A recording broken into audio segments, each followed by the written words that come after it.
Well, if I can have everybody's attention, I think we'll get our show on the road this morning. Thank you all for coming. My name is Philip Bess. I'm a professor of architecture here at Notre Dame, and our session is called Dignity and Beauty in the Public Square. We have three distinguished presenters. I'm going to give their biographical information all together at the beginning and give the name of their talks, and then we will get started. They'll each take about 18 to 20 minutes, and then we will have time for 10 to 15 minutes of Q&A. So our first speaker is John Hague. John is a licensed architect who resides in Atchison, Kansas, after having practiced in Milwaukee, Chicago, and South Bend. He's originally from Washington State. John has lived in the Midwest since 2001 and received his Master of Architecture degree from the University of Notre Dame in 2004. His personal work consists of residential buildings, multi-generational housing, and the design and execution of sacred furnishings for Catholic parishes, including a parish hall renovation. He worked as a project manager on several award-winning buildings, including projects with the late Thomas Gordon Smith that were also published in The Classicist. The title of John's talk is Till We Have Facades, which we think maybe has won the award for the best title of the session. Our second speaker is Caroline Colella. Caroline is a graduate of the University of Notre Dame School of Architecture, where she received her Bachelor of Architecture degree in 2020, while also pursuing an additional academic concentration in business administration from the Mendoza College of Business. Caroline currently pursues her passion for architecture as part of the architectural staff at Merrill, Pastor, and Colgan Architects in Vero Beach, Florida, designing spaces she hopes will foster positive human interactions and lift the human spirit. The title of Caroline's talk is Designing for Dignity at the U.S.-Mexico Border, a conversation on architecture for the human experience. And then our third speaker is Todd Harch. Todd is a professor at Eastern Kentucky University, where he teaches in both the Department of History and the Department of Philosophy and Religious Studies. He received his BA in English from Yale, his MAR from Yale's Divinity School, and his PhD from Yale's History Department. So he got the trifecta from Yale. His books include Understanding World Christianity, Mexico, published by Fort Chris Press, The Prophet of Cuernavaca, Ivan Illich and the Crisis of the West, published by Oxford University Press. The award-winning The Rebirth of Latin American Christianity, also published by Oxford University Press. And most recently, A Time to Build Anew, How to Find the Good, True, and Beautiful in America, published this past April by Angelico Press. The title of Todd's talk is Beauty in the Public Realm, a Response to Human Dignity. So with that, I will turn it over to our panelists, beginning with John Hague.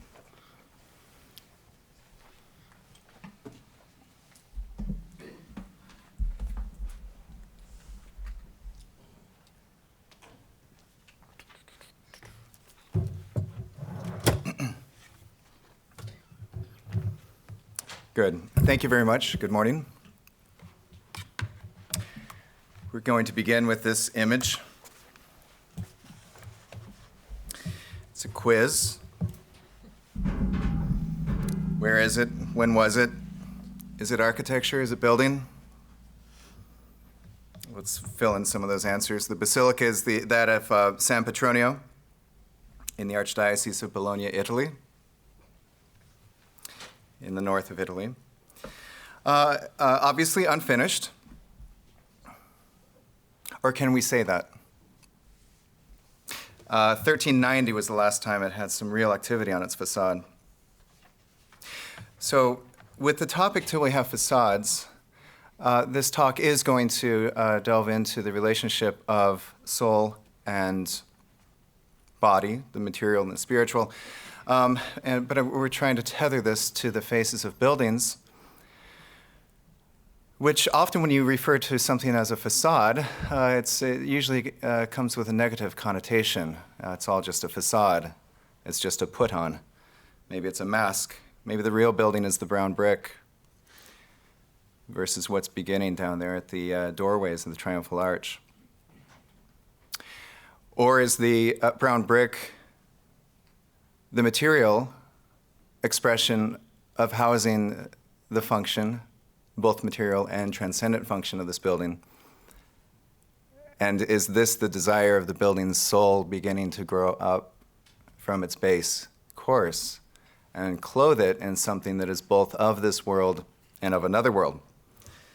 And it's very difficult for me to talk about anything without using Norman Maclean's "A River Runs Through It" quotation.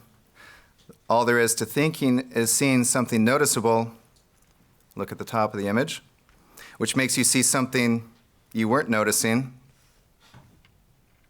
What could that become?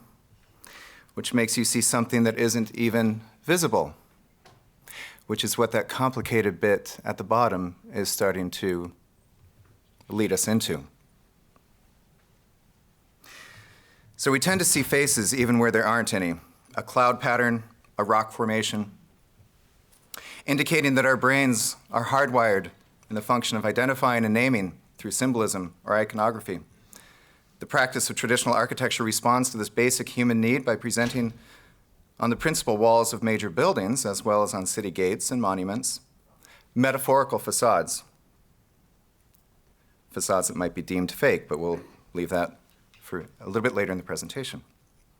This was common practice until about the early middle 20th century, which also happened to be the most honest, most ruthless, most murderous century in human history.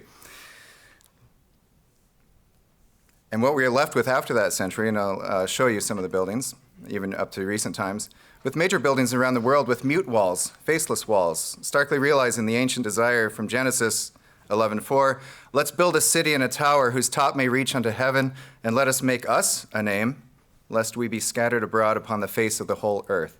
Anytime you hear the word face, put a check mark in your notes. It's there for a reason. Okay, let's look at another face. 2 years and 2 days ago, Dr. Stanley Hauerwas delivered here the plenary lecture. Let's use this. He delivered the plenary lecture, "To Be Befriended, a Meditation on Friendship and the Disabled," where Dr. Hauerwas related to us, those who were at the fall conference, this observation from Patrick McCartney, an English anthropologist who lived for 15 months in a L'Arche home. Quote, "You can't hide your personality from people with learning disabilities. You have to open yourself. They find your weaknesses and strengths very quickly, and that confronts you with your own disabilities and inabilities. In other words, that kind of service confronts you with the possibility that you wear a front, that you wear, so to speak, a mask, and that we generally carry through life many false faces." All right, so this is Pumpkin by Emil, our Christmas present last year, December 24th. Down syndrome is a genetic disorder caused when abnormal cell division results in an extra full or partial copy of chromosome 21. The extra genetic material causes the developmental changes and physical features of Down syndrome. I noticed this immediately when he was born, in his beautiful face when he started to cry, because I was in front of him. And I realized that the nurses didn't want to talk about it. They said, "We need to run some tests. We need to run some tests." And I said, "Why? Because he has Down syndrome?" They're like, "Well, no, you don't want to know that yet, do you?" I'm like, "I do. I want him." It was a beautiful face, as would many or all of you consider. Minutes after the embarrassing, the nurses were more embarrassed than anybody. The first mask encountered in his life, a type of a facade, a guarding of what is truly there. When we see our friends and family members to whom God's given a special gift, what's our own responsive guise? What's our new manner? What is our mask? Many of us may or probably should actually relax more around somebody like Emil, not only because of the pumpkin quality of his typical outfits the last couple of weeks, but because with Down syndrome, that person does not, indeed cannot, actually wear a mask, cannot put on airs. We generally deem the other closer to God for all of that, and yet I noticed something peculiar about this child, number 9. He reaches out for and cradles our faces, my face, my wife's face, siblings' faces, more than the other kids did. And then he buries his head, hides his face. It's quite endearing and mysterious, and it's maybe a little bit off topic, except for the 20th century has had also a fascination with faces and the distortion in order to attempt to achieve some kind of a truth or to make a statement. The face can be a mask. Of course, we identify people with Down syndrome right away by looking at the face. The face can be a mask, a poker face, you wear a mask, a theatrical mask, the death mask. Representations of the face in modern art tend to portray an inner reality on the exterior to break through the faceness of something, what is deemed the real identity of the person, perhaps. But then it's dismantled, usually, at least for these high dollar, you're looking at a couple $100 million of art. Dismantled, distorted, commodified, yes, such as the faces in these portrait paintings by Francis Bacon, Pablo Picasso, Andy Warhol. But even here, the face may, and quite often is so, its own mask becoming its own use, its own instrument. Well, it's a good thing in general for art as well as architecture to convey emotion. It seems that in modernity it has become increasingly difficult, given its rareness, for artists and architects to make visible the invisible spirit of a person, place, or thing. That's especially necessary as the subject matter approaches the godlike. Taking the impenetrability of the face is a key theme of C.S. Lewis's Till We Have Faces.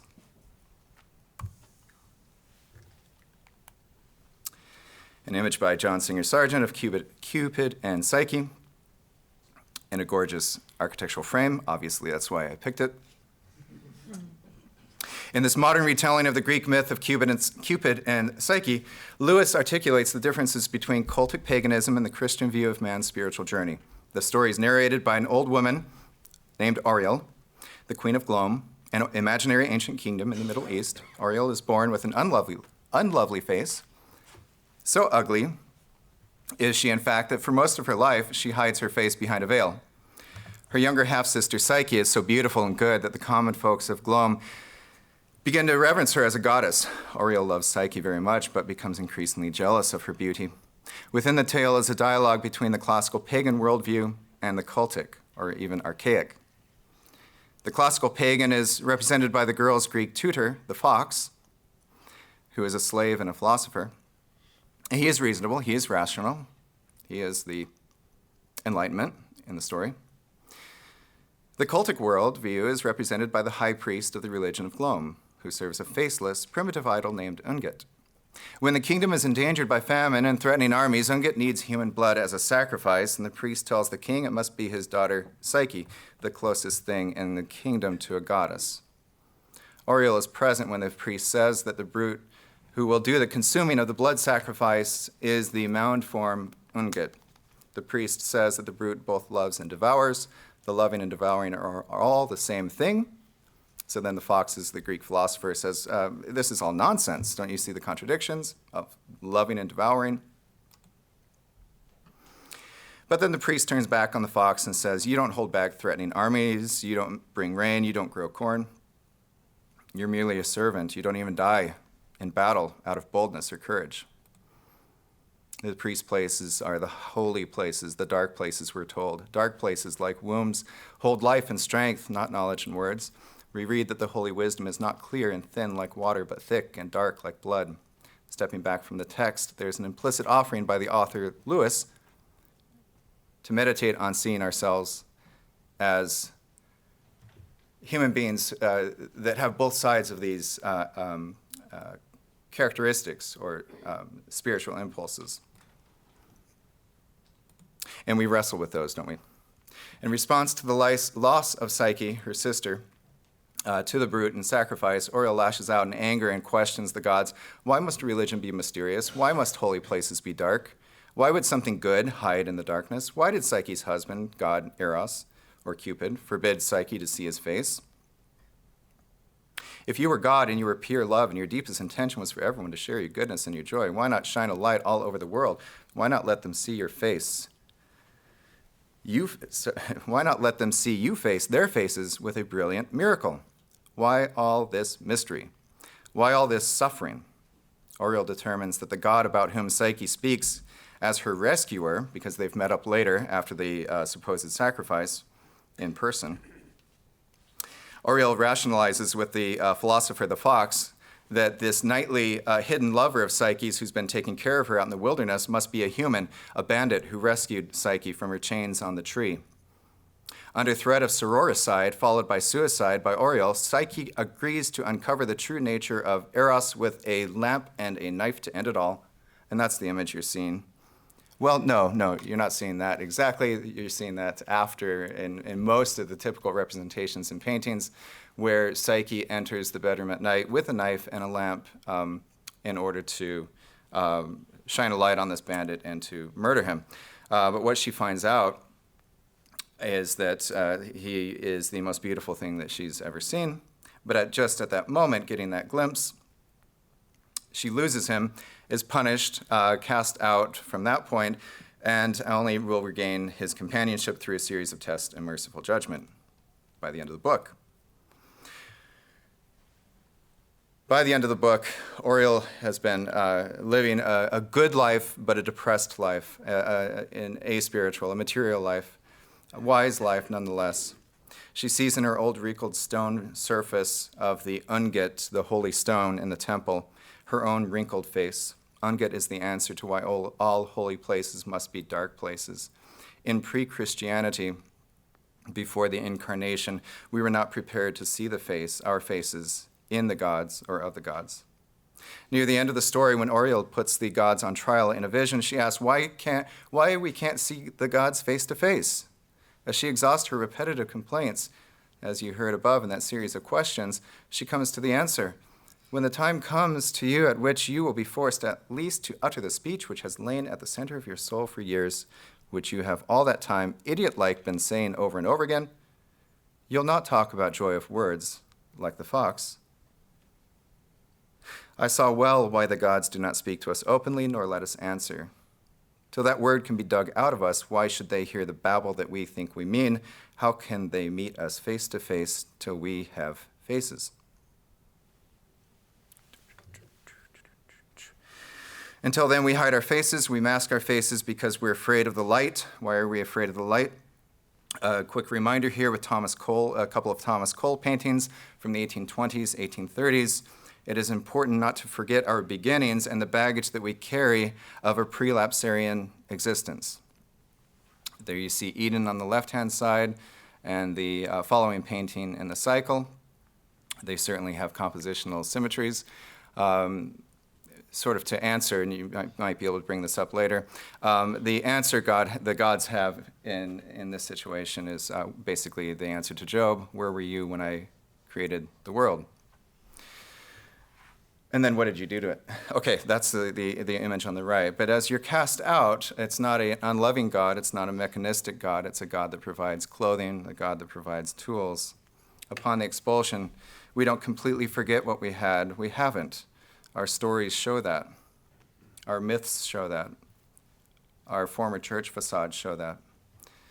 A beneficent God didn't leave us unclothed without necessity, both material and spiritual, for attempting and atoning or repairing of the relationship with him, as Psyche would have to with Eros.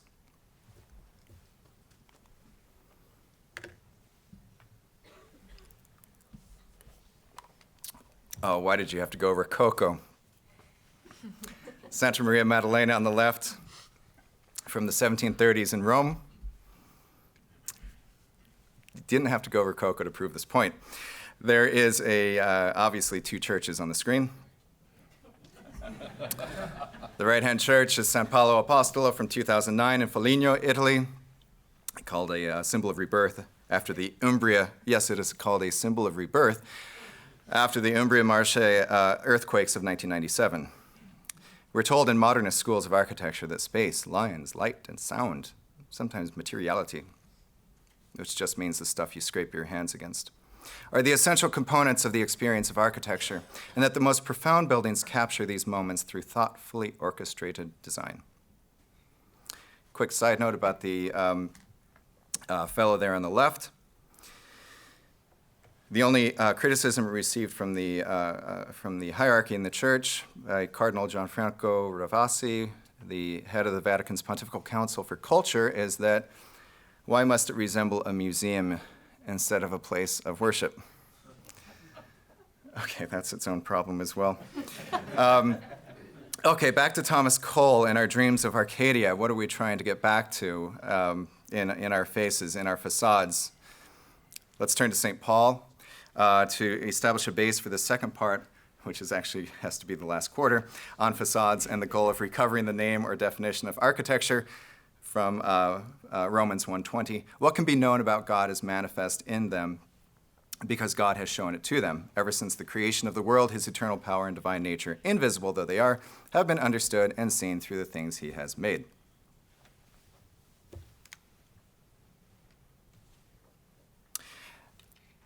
Until the 20th century. Okay, 19th, 20th. We can bicker about that.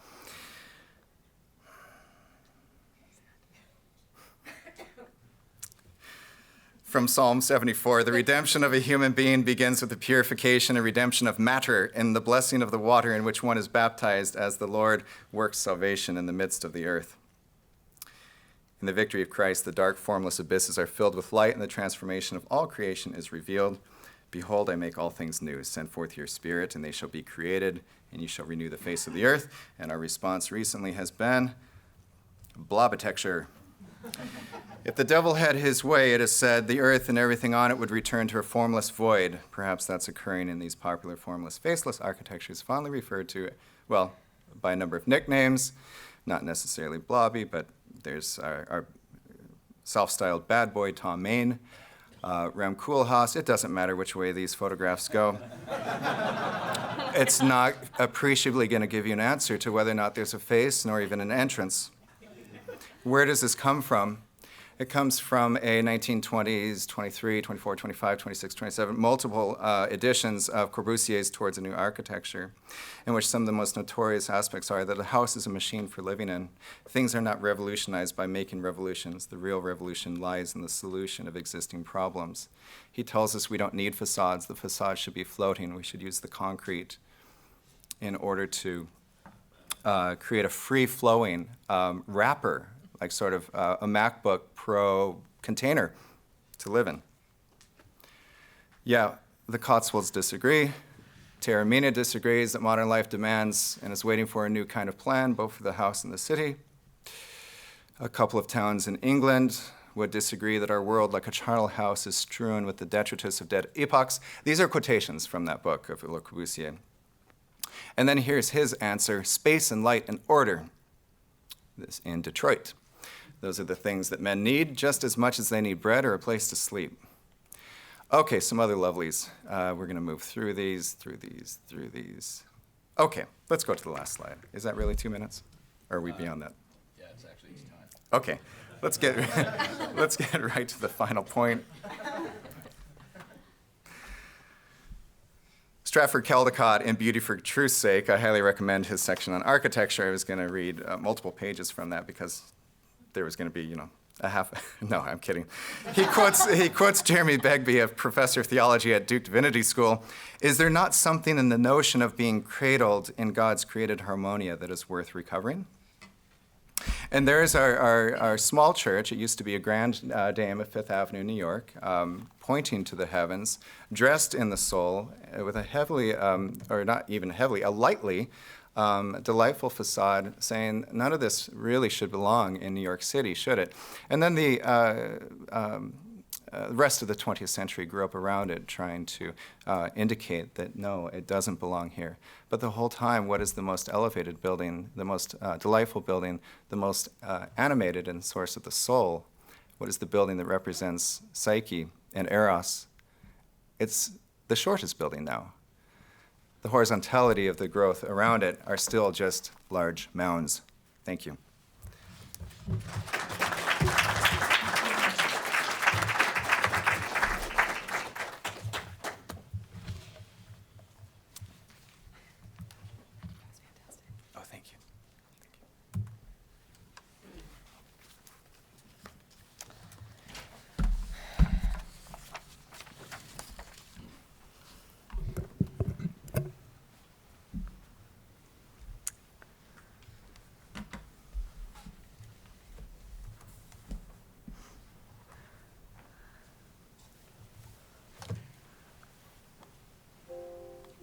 What? My time hasn't started yet, right? Okay. Good morning. Thank you to the DeNicola Center for having me back home here at Notre Dame, and I am so thankful to be on this panel and to all of you for coming. The greatest detriment to the architectural profession is the fair and common misunderstanding that architecture is about buildings. It's not. Architecture is about people. Perhaps that is why there are so many poor examples, many of which you have just seen, of contemporary architecture. Architects under the same misunderstanding are looking to build their own legacy or create an abstract work of art. And likewise, developers seek to make a profit by turning parking lots into buildings that add less to communities than their preceding parking lots. Contrarily, the places and spaces we inhabit are the infrastructure of our lives, allowing us the opportunity to live and grow into our potential so that we may better the world and one another by using each of our gifts. Architecture, therefore, is intrinsically connected to human flourishing, what God desires most for his people. Architecture provides for the human flourishing to which we are called, but only when the sanctity of the human person is recognized in the design and execution of space. The Catholic faith teaches us that we are made in the image and likeness of God, something I'm sure you've heard a lot this weekend. And therefore, all people possess inherent human dignity. If that is the case, then shouldn't dignified spatial strategies be employed by designers at every turn for all, and especially for the most vulnerable? If God wants us all to flourish, and we can connect the quality of our environments to human flourishing, then architecture should exist to serve the human person. But what is good architecture? Traditional architecture school teaches the principles of classical design. Vitruvius in ancient times deemed the triad of firmitas, utilitas, venusitas, or firmness, commodity, and delight, the three qualities that make viable structures. The University of Notre Dame School of Architecture's classical program confirms daily in each of our studios and classrooms that the teachings of Vitruvius hold the same value today as they have for the previous centuries in which they've been studied. But today's paper argues that to design and produce architecture that can truly promote the human flourishing, the principles of traditional design are not enough. We must understand what is at stake and why we build. Human-centric design is achieved when the human person is considered in space. Is there enough light in this room to complete the day's work effectively? Is there space in this plaza for groups of people to congregate and share ideas? Does a person feel welcome in this building? These are just a few of the questions that need to be asked when approaching placemaking. What must be considered in conjunction with tangible principles are the Catholic social teaching parameters, the unspoken guidelines that help us create dignified space. Just as humans are social beings, architecture and planning are the most social of arts. The encyclicals guide our social decisions as we live our lives out in the wild, but they can also inform our work. Catholic social teaching, or CST, is ultimately a call to action, not just for Catholics, but for all people of goodwill. A call to participate in society in a way that celebrates the sanctity of human life and in the light of the gospel. Calling all people to live in this light, CST serves as a reminder for us to be aware of and respond to the signs of our times, the distress and social cues of the world we live in. Life and dignity of the human person, call to family participation, rights and responsibilities, the preferential option for the poor, the dignity and rights of workers, solidarity, and the care for God's creation are the 7 pillars of Catholic social teaching. But what would architecture look like if we as designers allowed for this intent for goodwill to marry our design style and sensibilities? Can architecture act as a catalyst for social change? As much as architecture thought in theory, the likes of which you are indulging musings today, are a part of architectural education and practice, space, after all, is a tangible commodity. It is not as if our environments sit in a museum where they have a title and a description to help you understand. Architect and urbanist Philip Bess, in his book, Till We Have Built Jerusalem, Architecture, Urbanism, and the Sacred, writes, "It is not the physical and spatial form shaped by the designer, but rather the moral form within both the designer and the community in which the designer works that shapes design. Our architectural ideas must speak for themselves and be based upon this moral form designers must work to cultivate within themselves before execution and even design may be pursued. The ideas of inclusion and celebration of the human person presented as we attempt to use the pillars of Catholic social teaching as design guidelines only appear through the implementation of built form and ultimately through our pursuit of beauty for all. This notion is the notion that brings us to today's case study. Someday I'll get it. The opportunity arose in the 2019-2020 academic year, as it does at the conclusion of most every professional degree-seeking program, to put culminating ideas into architecture and through one concluding design project. It was then the opportunity was seized to explore the unique relationship between architecture and dignity. Given a blank slate in the choosing of any possible project, a site was selected on the strip of the border at the U.S.-Mexico border in El Paso, Texas, on which to design the first 21st century immigration station, a designer and dreamer's uniquely Catholic response to the humanitarian crisis on the border, a sign of our times. Instead of the barren wasteland, danger, and depressing architecture, or lack thereof, currently located on the southern border of the United States, the design proposal argues that the pillars of Catholic social teaching and the principles of traditional design can come together to create human-centric architectural spaces that will call us all to a better world in pursuit of the common good.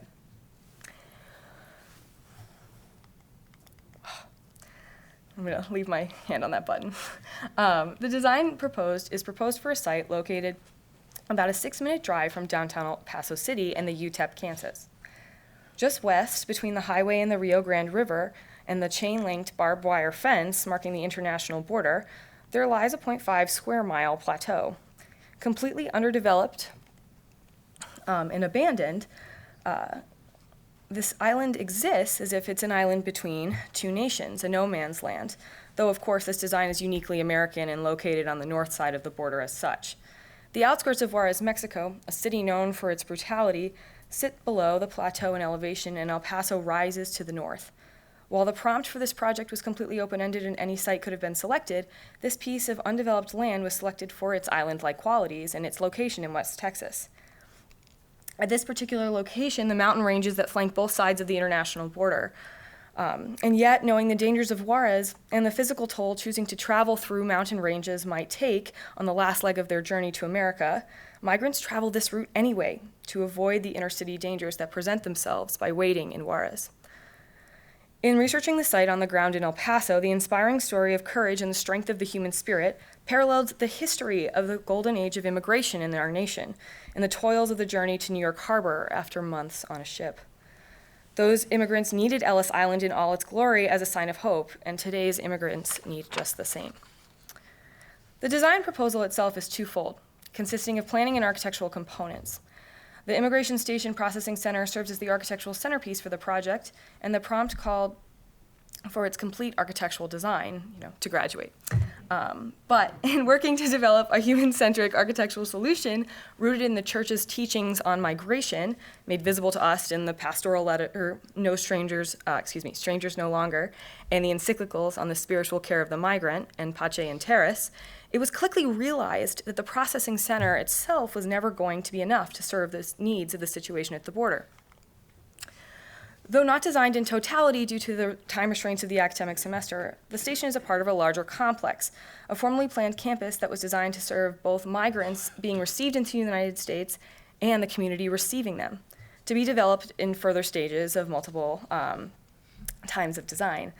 Reflected in the current proposal is merely one phase of the campus, a viable place to begin. The site's proposal is divided into these 4 distinct parts. The military component, the station sequence, immigrant services, and conservation. The military component that lies on the westernmost part of the site is necessary for any government property, such as this one, and yet also serves as a training facility for troops and barracks for the nearby Fort Bliss. The station sequence is the immigration's series and the immigrant's journey through the site, planned for them as intentional processional steps designed drawing on precedent from ancient pilgrimage routes that lead migrants from Mexico to Texas. To the southwest is the main immigrant services component that aids the complex in providing greater comprehensive response to the crisis that exists on the border, with everything from resources to families to the on-site hospital to an emergency asylum housing component. The remainder of the selected site, however, is set aside for conservation, publicly indicating the desire to care for God's creation. The site plan of the proposed design depicts the idea and approach to the station complex. A proposed international bridge spans the Rio Grande River, the international boundary separating the two countries. After the security checkpoint, migrants arrive at the Grand Piazza that serves as the urbanistic hinge component for the project, redirecting the processional sequence to the northern cardinal direction perpendicular to the border. Throughout various Latin American cultures, the town square is where all the action happens. But these large planned spaces in the center of the town, or the Zocalo, are often where the poor congregate. It is the tradition in these cultures that the Zocalo is for everyone. In keeping with this tradition, the proposed piazza at the foot of the plateau offers a space of refuge upon arrival, a secure public piazza, an enclosed covered loggia for migrants to rest before moving through the station, a place to wait, a place to prepare, that recognizes one's old identity and readies a new one for the taking, offering an unparalleled view of the vista that awaits them, the complex. As the procession through the station sequence continues, so does the preferential option for the poor. Once regrouped, the journey continues to the majority of the proposal that lies atop the plateau. The valley is not so far below that stairs seemed an appropriate choice for scaling the difference in elevation. These are not intense stairs. A wide monumental staircase with shallow steps marks the transition that happens at this part of the journey. Of course, there are accessible means, elevators and such, for those that cannot walk up the steps, but for those who are able, the monumentality of the stairs, the size and scale of the staircase, is purposeful. Designed to be comparable to the steps at the Lincoln Memorial, the scale communicates a profound punctuation of the human experience that only occurs when one leaves their old identity and story for a new one in the new world, a moment for each person. The site topography model effectively expresses the reality of the transition of elevation from the river's valley to the plateau. And furthermore, the way the proposal is situated on the site. In contradiction to the surrounding radical changes in topography, the openness and constant elevation of the plateau is actually rather miraculous. The site not only allows for the initial proposal we are discussing today, or phase 1, but it generously provides for the growth in the stages of development the complex will see over time as additional programmatic needs arise and the result of the station's interaction, of the station's interaction with the community that supplies its workforce and with its tremendous amount of daily guests, all while serving, therefore, the station's vocational purpose. Immediately atop the plateau, migrants arrive at the heart of campus, the Immigration Station Processing Center and main building. Aesthetically, the Welcome Facade celebrates many,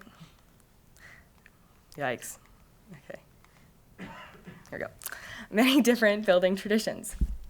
Just as Edward Tilton and William Boring yearned to create a new, uniquely American architecture at Ellis Island in 1900, the American experiment has thus continued, and thus our attempt at an architecture as a synthesis of cultures represented in our great nation continues to evolve.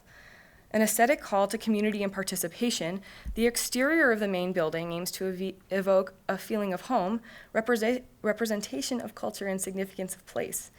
The precedent for the design comes from American public buildings, from turn-of-the-century Beaux Arts traditions. Details are drawn from Latin American civic architectural traditions and World's Fair designs. Oversized cornices, simple stripped pilasters, and sprawling loggias, and the window patterns are remnants from architecture found in Honduras, Mexico, El Salvador, among other places from which migrants are coming to the United States by means of Texas. The station is designed in the classical tradition. There have been arguments against the continued use of the classical language for buildings such as this one, civic in nature. However, when examining the issue, it becomes clearer that the language of classicism is necessary to invoke the objectification of the preferential option being extended to all those who approach the station, whether it be from the south as a guest or from the north to work. Think about it. If a glass box were to be proposed on this site to be of service to the same issue, what message would that send? Would the building clearly communicate for whom it exists and the purpose it aims to serve? Such a glass box is not a beauty that all can understand. Instead, classicism in its distilled form is a proven beauty time and time again, interpreted through distinct cultures and contexts that is accessible to all people. And in this case, it calls for a participation and a come-together of a community from both sides of the border in solidarity and ownership of space that becomes a shared commodity, while recognizing the hearts and minds game that architecture cannot help but pose in its truest and most ideal form. The Welcome Facade aims to do just that. Welcome. What makes the building beautiful to its visitors is not just the size and classical proportions, but its message. As if it's beautiful because it needs you. It needs the stories of each of its visitors, just like in true community living in the light of Christ, people need one another. The scale of the building dwarfing all those on site recognizes that we are each merely single threads, but the threads are so desperately needed to create a tapestry of beauty.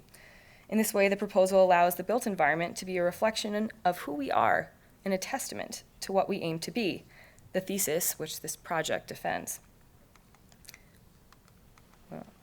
The plan is based on architectural precedents that are of the same vein. Precedents for spatial organization, such as train stations and ancient bath complexes, continue an architectural tradition of public buildings accessible to all people from all walks of life. Upon entering the main building, migrants proceed to the Welcome Hall. The Welcome Hall is a grand two-story vaulted space with an interior arcade and thermal windows. It's similar in scale to the registration room at Ellis Island, for those of you who have been, and serves the purpose of a great hall, potentially at a turn-of-the-century train station. There is a grandeur expressed, you can see through the plan and the indentation, through the ornamentation and quality of light pouring through the south-facing windows throughout the day, as if arrival in the Welcome Hall is celebration enough to be expressed by transportive beauty. Much like the site program is a procession of spaces leading migrants through a planned journey, the floor plan allows the continued journey through the procession of the station. The reality is that immigration today provides for needs of migrants that are different than ever before, and thus no program for such a building, no building exists. To that end, the wings flank either side of the Welcome Hall, and each serves a unique purpose. The East Wing is the operations wing. It contains the Department of Homeland Security as well as administrative and government offices. This, of course, is a bureaucratic proposal. The West Wing is dedicated entirely to pre-processing immigrant services. The journey through the United States has continued, but the majority of migrants do not understand the process, as much of it is still unknown. What does happen next? A stronger, more concrete understanding of the immigration process in the United States would aid immigrants in joining American society, rather than what they are met with today, basically nothing. The Immigrant Services Wing contains a variety of resources available to prospective newcomers, everything from linguistic services to know your rights, legal aid, and family waiting rooms, and even a prayer room. It is of additional note that the circulation passages serve to connect the armature of the building. There are wide spaces and various nodes at spatial transitions that explode in larger than perhaps necessary public spaces, so that the sheer size and great capacity of the building's program do not overwhelm visitors, and thus the experience through the building is divided into swallowable parts. The second floor of the station is expressed through this building section. It is divided into the medical and U.S. Customs and Immigration wings. Migrants are brought in for physical examinations and their immediate needs are met. Should they not be met, of course, there is an on-site hospital that will address needs. Finally, after walking through the second floor catwalk, which you can see in the central Welcome Hall, the most elevated space, peering down, migrants walk across that catwalk as if looking at their whole journey that started at the beginning. The action finally occurs in the U.S. Customs and Immigration wing, and just on the other side of the main core, the building to the north, immigrants exit through the back part of the building, a large transportation depot. Past the reflecting pool, the highway and skirting of the southern edge of Texas dips down to collect newcomers and take them to the El Paso City Center station. There is no drop-off in the middle of nowhere as exists now, and given the correct tools, migrants embark on a more direct journey to meet their sponsors, attend their court dates, and assimilate into society to begin their lives in the new world. Contrary to popular belief, the vulnerable poor and beautiful architecture are not at odds. It is the preferential option for the poor and the pillars of Catholic social teaching, programmatically and aesthetically present in the design of the immigration station, that in the accompanying immigrant aid campus that allow for the celebration of dignity at the border. While arguments for specific spatial and aesthetic strategies have been made for what good architecture may manifest in this particular case, ultimately it is this idea that is of greatest importance, that how we see and value one another through our work provides the opportunity for beauty on earth. While the immigration crisis at our southern border is undoubtedly secular, it is the Catholic perspective through which this issue can be viewed that profoundly affects the nature of this proposed solution. More broadly, today's secular case study argues that successful architecture is not only a sign of hope for the future of society and issues like immigration, but expresses the recognition of intrinsic human dignity inherently belonging to all. While this case study offered for your discernment today was immigration, it does not have to be that. That's just what I chose to fight for, if you will. The immigration station is just a humanitarian issue, but it doesn't have to be that.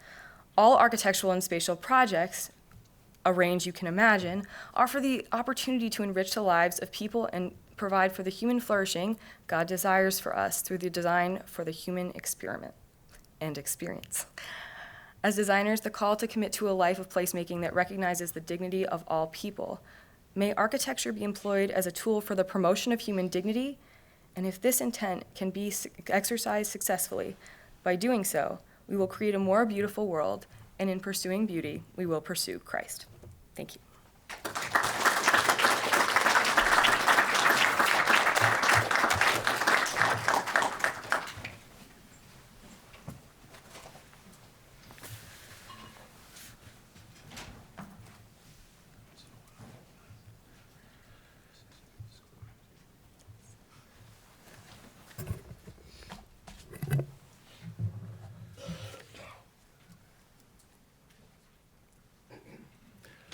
All right. It's a great honor to be on a panel with real architects. Probably one of the highlights of my academic career, I would say.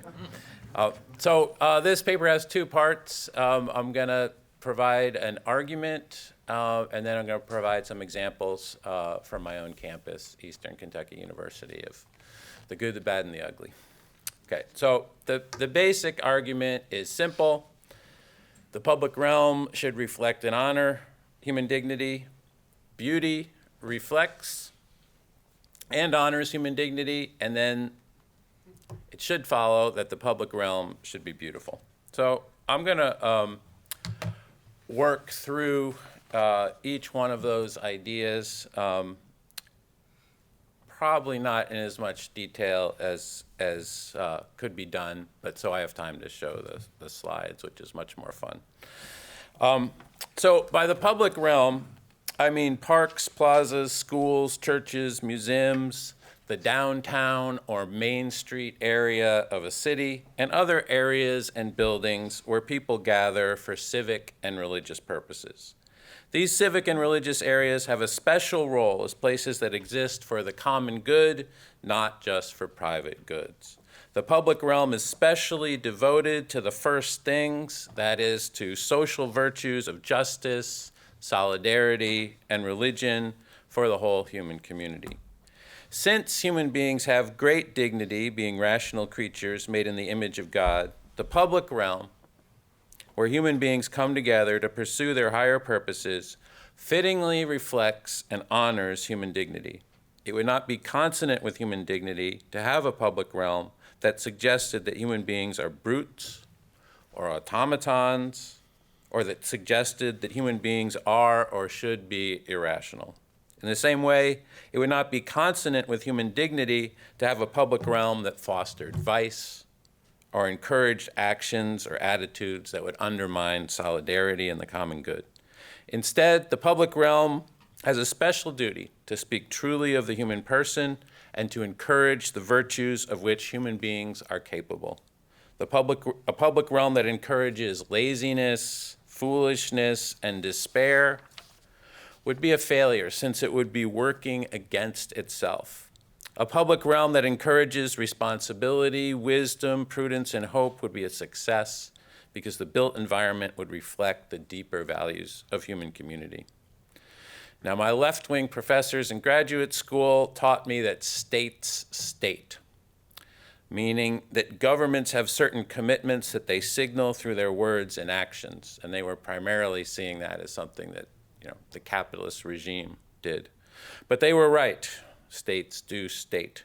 One area where this is evident is the built environment. It inevitably embodies certain values and priorities. The attempt to communicate nothing, that is, the common contemporary attempt to create a neutral or simply functional public realm, is nevertheless a sort of message, an endorsement of neutrality and functionality as possible and as desirable. Right, so that was proposition 1. Proposition 2, beauty reflects and honors human dignity. There are 3 things that will never die: truth, goodness, and beauty.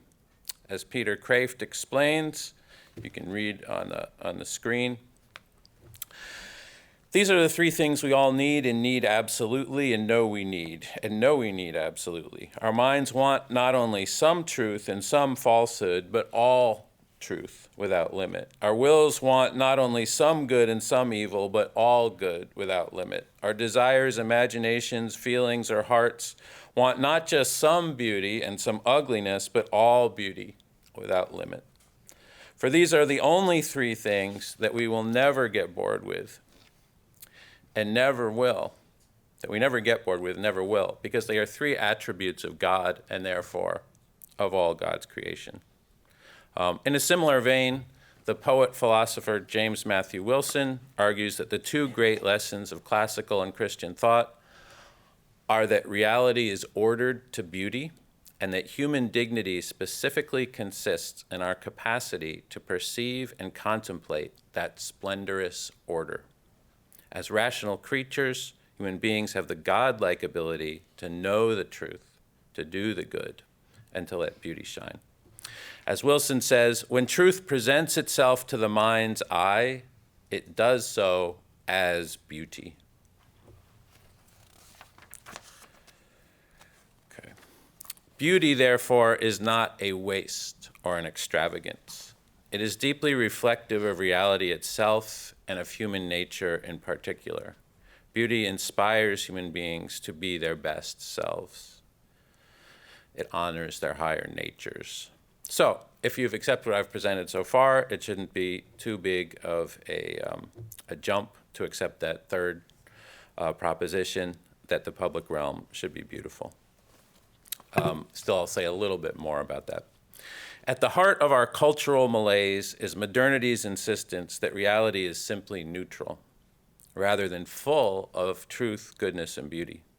Modernity deprives us of our birthright by giving us a cosmos of neutral space and meaningless material objects. Since human happiness is found in the contemplation of the 3 realities that modernity has tried to conceal, namely those of truth, goodness, and beauty, it is no surprise that the modern world is so gloomy. We live in physically ugly cities whose inhabitants increasingly do evil and believe lies. The despair and ugliness of today's America is actually unrealistic because it is based on faulty understandings of reality and the human person.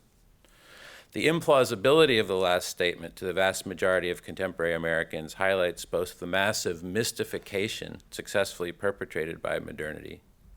Our fellow citizens have come to believe they live in a vast, neutral, empty cosmos, and the great necessity of rebuilding a culture that does not merely embrace beauty, but sees beauty as built into the very fabric of existence.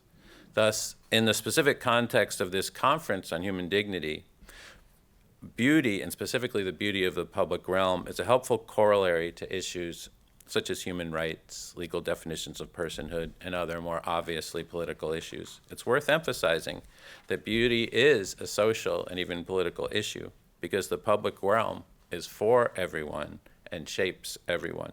Its physical form and its beauty, or lack thereof, are civic decisions. But in our fragmented society, beauty is one of the few languages that can transcend ideological divisions and perhaps rebuild a culture that respects human dignity. It is fitting for the public realm to be beautiful, and it is good for human society if it is.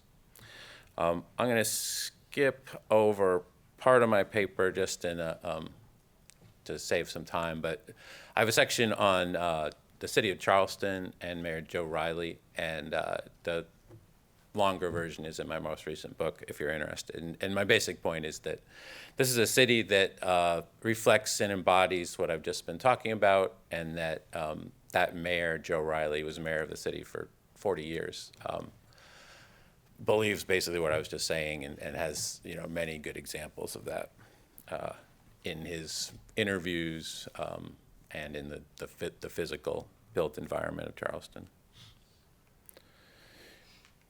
Okay, so I'm going to skip over some of my stuff here.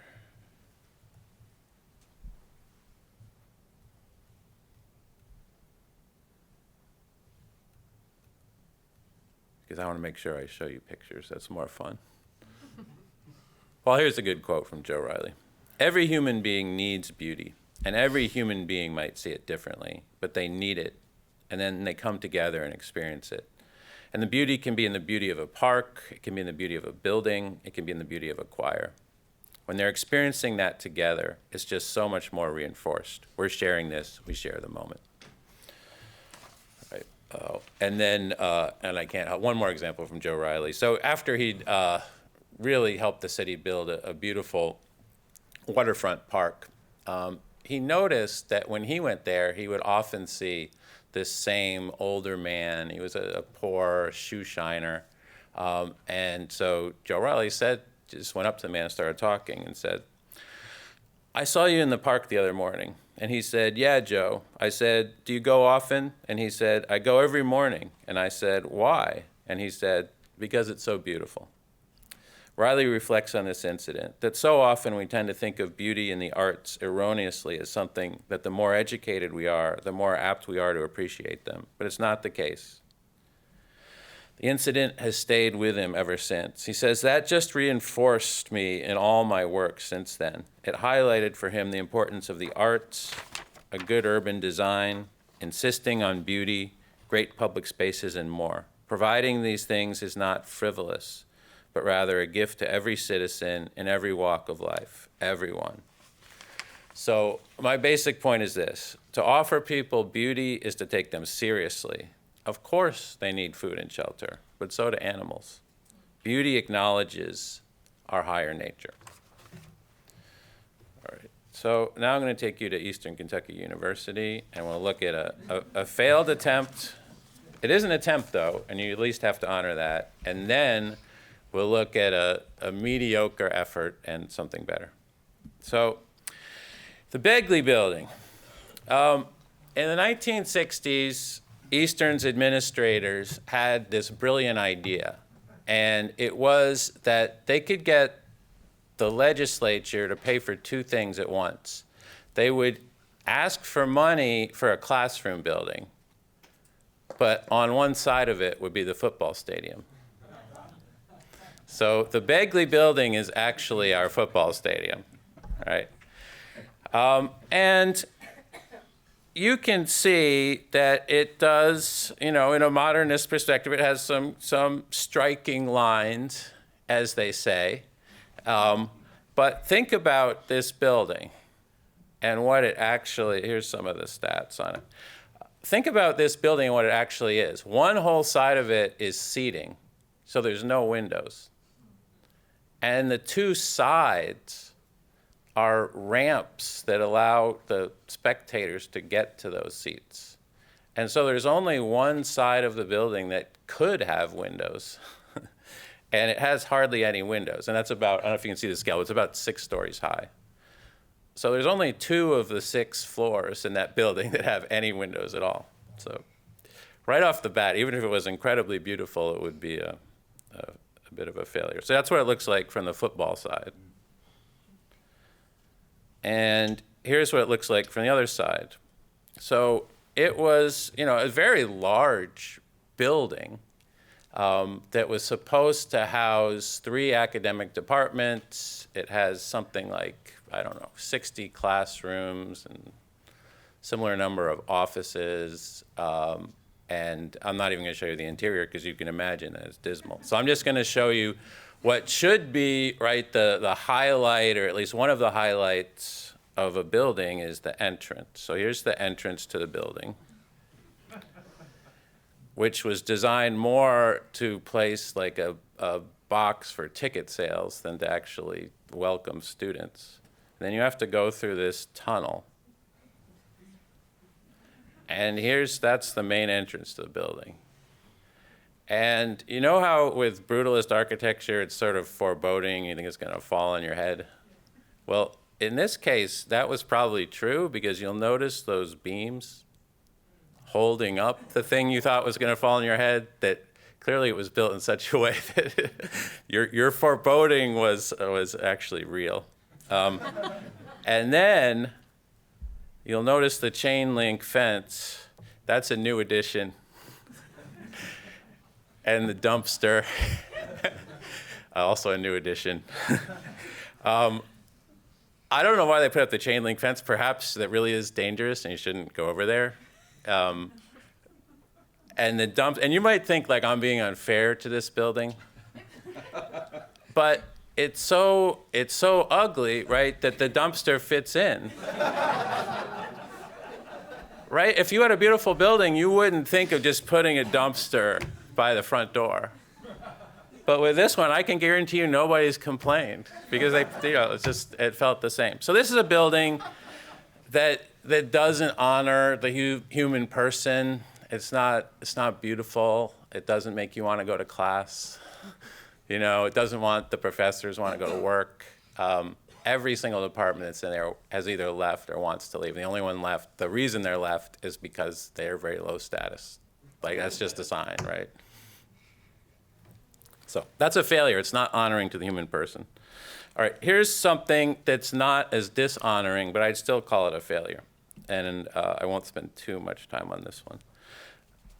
So this is one of the newest buildings at EKU. It's a science building, and it's called Science Building. And when it was being built, this was before I realized that being a jerk on Twitter wasn't actually like any better than being a jerk in real life. And so I tweeted out after the university said, "Our new science building," I said, "It looks like a factory." And then the president of the university, I guess he felt sensitive about that. He said, "Yes, a factory for learning." And I'm not going to say much more about it other than that I don't want to go to class in a factory. I don't want to teach in a factory. And a university is not a factory for anything. And I guess what bothers, this is a very expensive building paid for by the taxpayers of Kentucky. And it's not even trying. It's not even trying to be beautiful. It is more beautiful than the Begley building. But that's not a high bar, right? All right, so now I'll end with a building that I think is beautiful and was trying to be beautiful. So this building was built with a WPA grant in 1939. It's called the Keene-Johnson Building. So notice, this was built during the Depression, in one of the poorest states in the country at a time when it was much poorer than today. It was sort of a student center for many years. Then it was repurposed as a faculty club. It's often used for special events, conferences, banquets, weddings, very popular for weddings, that sort of thing. The university gives this building a lot of attention. There's much better landscaping around it than most of the buildings on campus. I'll move in a little bit on the main entrance, right? The beauty of this entrance honors the people who enter. You want to go through this door. It says, this building is important, you're important, we do worthwhile things in here. Even one of the side entrances is beautiful. There's a little theater on one side, and I love this door. It makes me want to go in. It says, there's something neat going on here. And then a side view.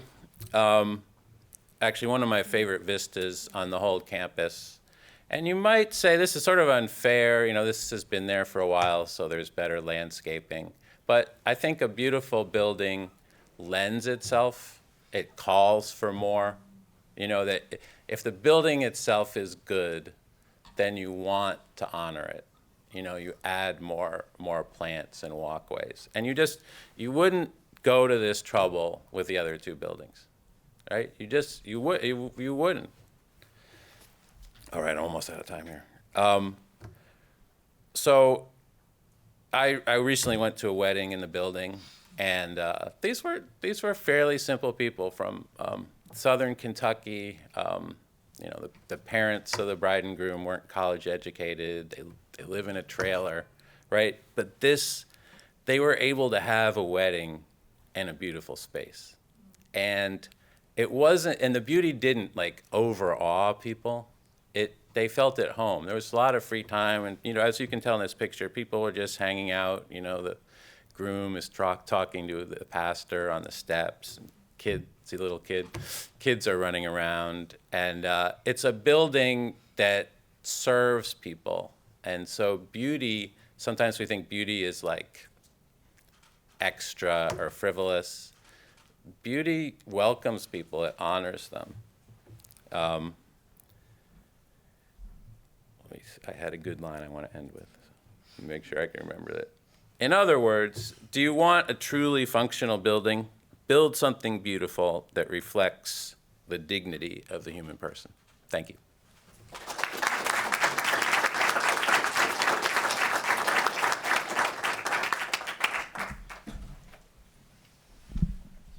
This is supposed to be the whole thing.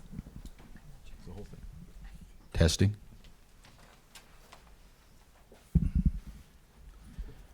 Well, thank you to our panelists. We have about 9 minutes for questions. Are there questions? Yes. So I know I'm coming at this from more of a classical studies perspective, but I know, by the way, I agree with everything that was said up here, but just kind of propose the argument, at least kind of in my area of studies, like in the classics and history, the idea that people are kind of reevaluating the idea of what classics are, and they're saying, okay, how have kind of the norms of Greco-Roman civilization contributed to kind of imbalance of power? How has this been used kind of a oppressive tool or colonialistic tool? So how are we able to disentangle true, genuinely beautiful classical architecture from this argument that, oh, this is just the window dressing for ultimately the enforcement of oppressive values? Is there anyone in particular you're addressing that question, to whom you were addressing that question? If anyone has any thoughts, they can say it. Oh, you're precious. All right. So I would just say, that the argument that the public realm should be beautiful is true. However, it's used so that the critics might be confusing an oppressive society that has beautiful buildings. It doesn't mean the building shouldn't be beautiful, and we have plenty of oppressive societies with ugly buildings. So I don't know. To me, it's not a very strong critique, and it doesn't get to the heart of the kind of arguments that I think we would all make.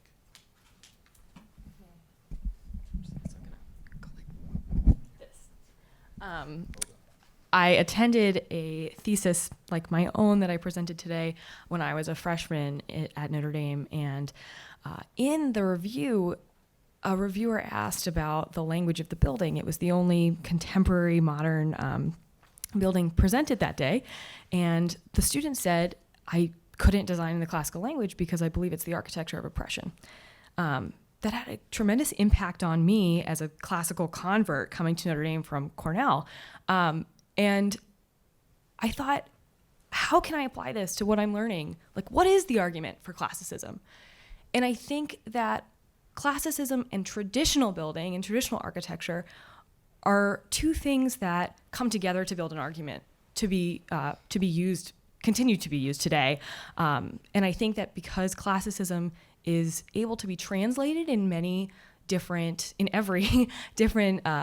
contextual language in different cities and states and places all over the world. There's Chinese classicism and there's, Mexican classicism that I was drawing on and things that are unique to the United States. So I think because classicism and traditionalism come together and draw on the places in which they exist, I think that is what makes it not the language of oppression and instead the celebration of identity. Good. I think I would just reiterate that you're welcome to find or locate or identify a society that could not in history be defined as oppressive in some way, shape, or form. Just a family, right, can be considered oppressive. But that is unfortunately or fortunately the building block of society, right? So find the answer or the alternate to somebody who's willing to break things down, right? You're going to start the revolution. That's fantastic. Before I get involved, can you show me what we're getting afterwards? So then that's the type of architecture that we are seeing, and it's sort of saying, I'm a neutral architecture right now. I'm a wrapping. I'm just a skin. I can be anything tomorrow. I can actually start putting the Internet of Things into that. You won't even notice the wrapping in a little while. Is that real? No, it's going to oppress us in a new way. We'll find out. Jordan. Yeah, thank you. Thank you to all the panelists. My question is especially for John Hague, but for others as well. I'm curious, you talked about wrappings, and I'm curious to hear more about facades. In as much as the traditional architecture, and this is a layman's perspective, but the traditional architecture of various cultures seems in large part to arise from working with solid, constant density building materials like stone, right? So there are certain things that stand upright, and they tend to look beautiful. But with a facade, I was really surprised to see a facade on a 14th century building, in as much as just the exigencies of building with stone or brick or whatever they were building that should have brought about this kind of tectonic harmony in the building. And I don't have anything against beautiful facades, but I'm just curious if you could elaborate a bit more on what is the meaning of the facade when you're not referencing something that's not already evident in the structure of the building. When the building's not actually made of steel and cinder blocks, and so you build a facade that makes reference to a classical idiom. What is the function of the facade in classical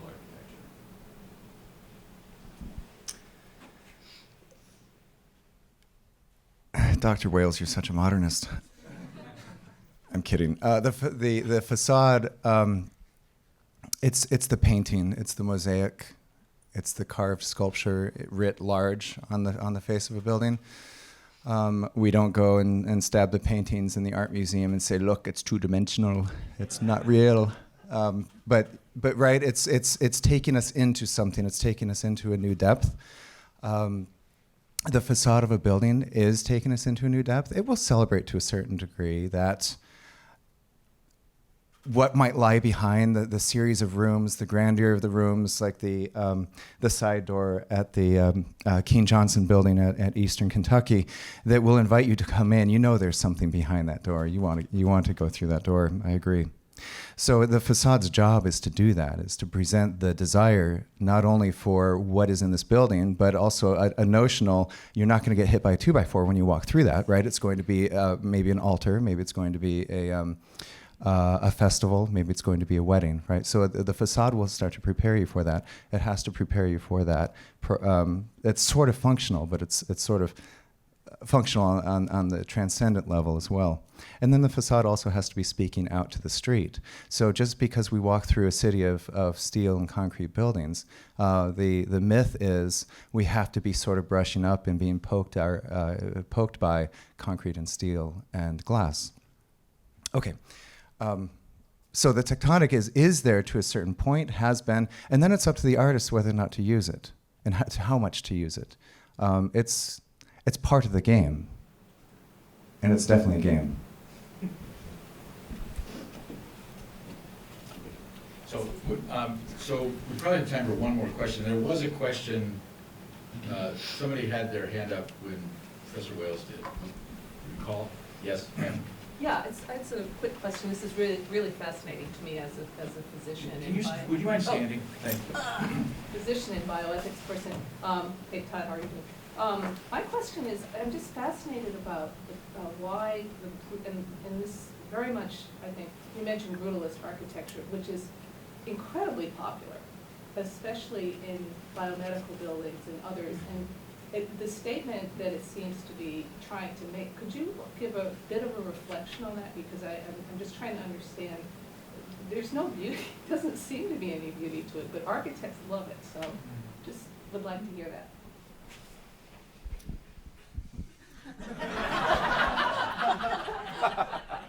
Just so, hey Monique, yeah, I'm not an expert on this.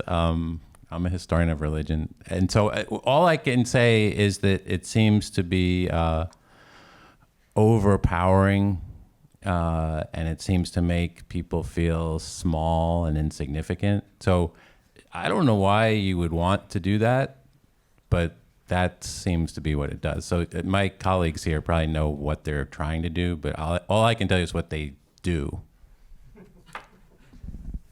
Yeah, I don't get it.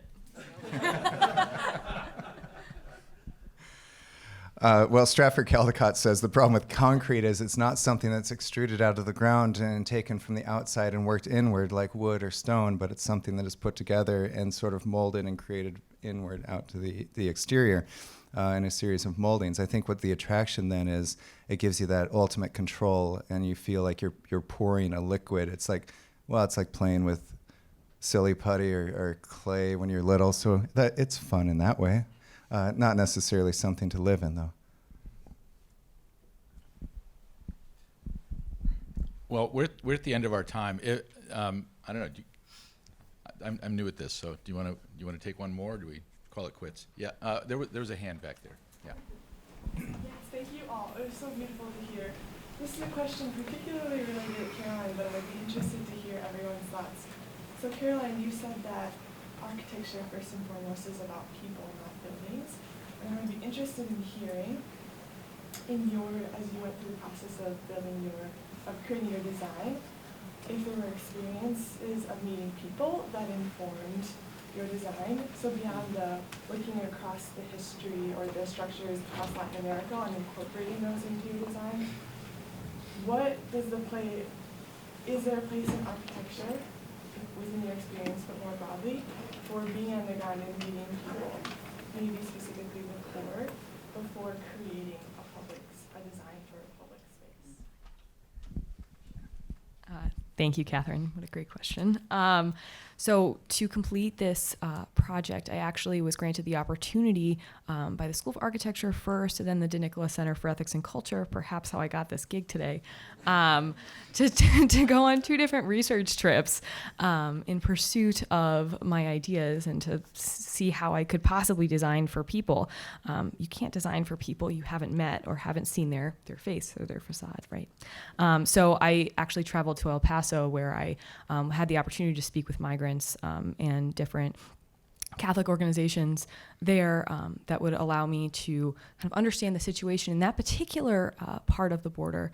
And then in the spring of 2020, legitimately as the pandemic hit, I flew to Mexico to go to Chiapas, which is the southernmost region of Mexico, where I stayed with an NGO and learned a lot about the immigration process in Mexico, because that is the place where the Mexico-Guatemala border exists. So, and oftentimes people do scale the entire country of Mexico because, contrary to popular belief, the people coming through the southern border of the United States are not just from Mexico. So anyway, so those experiences I thought were absolutely instrumental in meeting people and designing for them.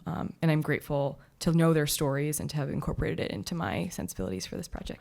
Thank you. Thank you. Please join me in thanking our panel.